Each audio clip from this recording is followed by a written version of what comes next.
রুমের দরজা বন্ধ করে নিজেকে প্রশ্ন করলাম, কিভাবে জীবনযাপন করতে হবে? রুমের প্রতিটি জিনিস আমাকে উত্তর দিল। রুমের ছাদ বলল, চিন্তাভাবনা সবসময় উঁচু রাখো। এসি বলল, সবসময় মাথা ঠান্ডা রাখো।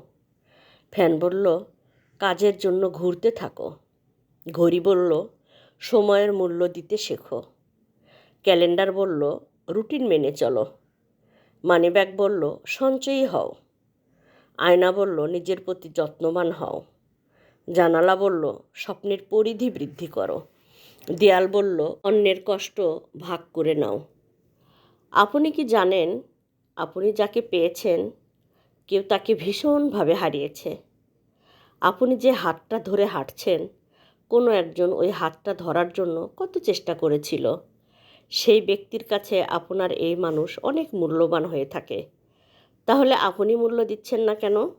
সময় থাকতে ভালোবাসতে শিখুন, ভালো রাখতে শিখুন।